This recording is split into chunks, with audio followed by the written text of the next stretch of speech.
Hey, champs. Two Fort is a really bad map. I'm just gonna come out and say it. It's cramped. It's kind of a stalemate paradise, and people, including myself, have kind of had their hang-ups about the design of the capture the flag game mode in Team Fortress 2. Particularly how it doesn't really teach new players how to play Team Fortress 2 all that well, because it's not really indicative of the traditional TF2 gameplay loop. But aside from that, to say that 2 Fort has developed a cult following over the years is a bit of an understatement, don't you think? Why is that? Well, I think that reflects what you see when you play 2 Fort. What do you see? You see snipers shooting out of the balcony, a soldier and demo man hyper fixated on killing them. You see some level 3 sentries by the intel. You see that one teleporter entrance by spawn that has no exit and has not had an exit built in probably 45 minutes. That's 2 Fort. That is a game of 2 Fort. I think everyone can agree on that. You would think nobody would actually want to play on this map, but no, this is a really popular map. I want you to open up Team Fortress 2 right now and check every single map that you could possibly queue up for on the casual screen, and then hit Q. It is very, very likely that you will end up in a game of 2 Fort.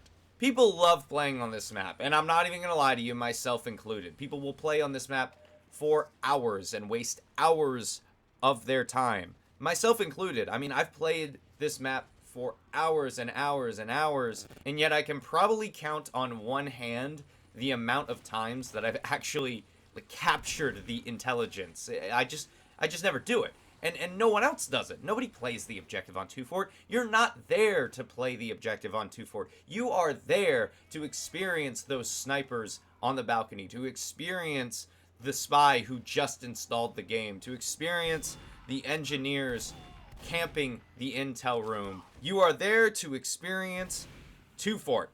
That is what you are doing. Over the years, 2 Fort has developed a reputation of becoming a quote-unquote deathmatch map. Much akin to the lovely High Tower and Powerhouse that came after it. No one really plays the objective on 2 Fort, and it becomes a complete swamp of just Team Fortress 2 garbage that everyone just loves. It's the junk food map. I've come to wonder, I've come to think, why does 2 Fort have this reputation? Of course, it just does is a perfectly acceptable reason. You don't need to have an answer to something like this, but there's always a reason. There's always a case study. Keep in mind, these are actual human-controlled players doing this. So why did this pattern develop? I've got some points. I've got my reasons as to why I think 2 Fort has developed this deathmatch reputation over the years. I want to start out by saying while 2 Fort's map design doesn't really play too well when it comes to trying to capture the objective and, oh, the team is capturing our intelligence, we gotta go stop them, oh, we gotta build sentries, we gotta stop them. It doesn't really lend itself too much to that. It does lend itself really well to just playing the fucking game. As a scout, you can jump from one balcony onto the roof in the center of the map, off of that roof onto the enemy team's balcony to harass the snipers. There's plenty of close quarters areas that you can camp as a heavy or maybe a pyro if you want to do that. There's a lot of expected places for certain classes to be, meaning the disguise kit is a little bit more effective on this map. Of course, snipers have the infamous balcony, and engineers have some really infamous sentry spots. The mid is really open as well, so it kind of does lend itself to the more mobile classes, such as Demo Man and Soldier and Pyros with the jetpack. Tons of fun to be had. I mean, you can really play a variety of styles. You can play every single class, you can play subclasses, and still get something out of this map and have fun doing it. And you know what? That's what people do. People go into 2 Fort and say, I'm gonna play this class for the next hour. And unlike most maps, such as a payload map, where you queue up and then you're automatically assigned to payload offense, and you say, well, you know what, I came into this game of Gold Rush wanting to play Scout, and then now I'm on offense, and now I'm running into sentries, and now there's nothing I can really do. Okay, I'm going to switch to Demo Man. That kind of thing doesn't happen on 2 Fort, because the map is so open, and there's something for you to do always. And what does that mean? To me, that means that this map is reliable. You can rely on having fun or doing what you want gameplay-wise on 2Fort, making it a very strong contender for something to just chill out on.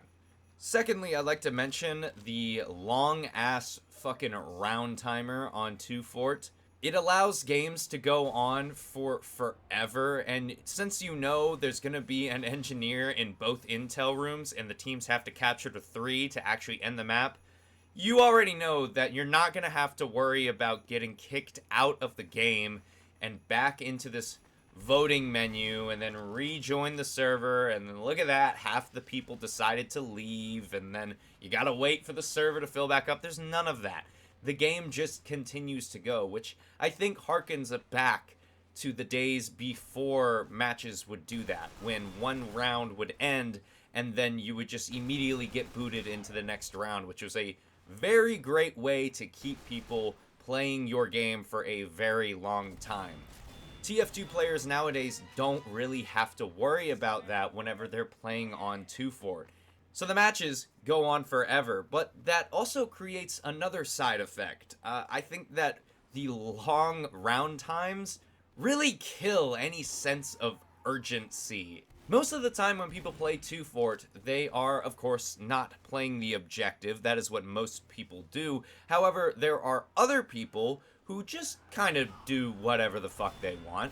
And by whatever the fuck they want, I mean not killing anyone and just, I don't know, congaing in a corner. Like in this clip, how I spot that there are 2 pyros congaing in a corner for absolutely no reason. And I then asked myself, what's better than 2 pyros congaing in a corner for no reason? 3 pyros congaing in a corner for no reason. So now I decided to do that. Really be honest with yourself. Do you think that I would have decided to do that if I heard over the shitty intercom system, "Mission ends in 5 minutes left remaining"?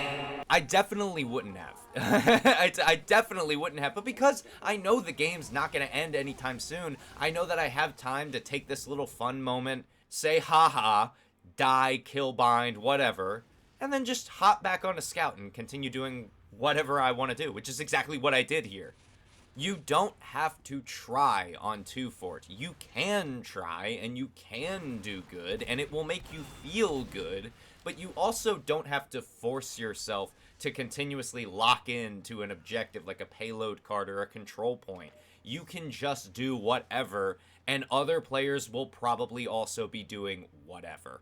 Finally, my last point here is something that's just a bit more maybe abstract, but I think it still should be stated. Like I said, 2Fort has a cult status amongst the community. People who have never played Team Fortress 2 probably have seen pictures of or heard the name 2Fort. It is the premier TF2 map. And I personally believe that its cult status means people see 2Fort as like a haven for relaxing and just playing the game Team Fortress 2 that they love. I don't know, I guess it's like a church for Team Fortress 2. People just see this as the place that they know people will be in, and a place that they know people will be having fun in. Of course, there's also the aspect that you need to keep in mind of familiarity. People tend to just gravitate towards what they know, and most people know 2Fort like the back of their hands. So overall, despite the complaints that are definitely valid that can be directed towards 2Fort, I think it's currently fine the way it is. There's never going to be a reason to change it. In fact, I think if they do change it, a ton of people would be absolutely livid if they were to, say, close off a pathway here or add another pathway here. I think people would probably dislike it. I see 2Fort as a different flavor of this game. It's a different flavor of TF2 in the fact that it's more of a deathmatch style map where no one really plays the objective and no one really takes it seriously and not many people are sweating and all of that. But it's also different from Hightower or Powerhouse in the fact that its climate is very different because the map encourages you to play different things. On Hightower, you think of Soldier. You think of people jumping on the tower and shooting down and trying to kill snipers and all that. On Powerhouse, you probably think of demo men or whatever spamming choke points and people trying to push Ubers into an impossible point to capture and dying and then trying to respawn and then doing it all over again for hours and hours and hours. Much like those maps, it has a less serious vibe that you can play for hours. That's very different from your run-of-the-mill Upwards and Badwaters. But at the same time, there's no map like 2 Fort. While it may represent a less serious version of Team Fortress 2, it still has its own unique aspects that draw people to it. Here's a clip that is so unbelievably 2 Fort that it hurts that I wanted to share with you guys. One of my favorite things that I used to do back in the day was go cloak and dagger spy and try to cloak and dagger on the enemy sniper team's balcony and make them really paranoid. And specifically, I would always really like to shoot them with the ambassador. I don't know why. Instead of backstabbing them, I would just like to do that. So I decided to do that in this clip. And you can see here me getting a couple kills.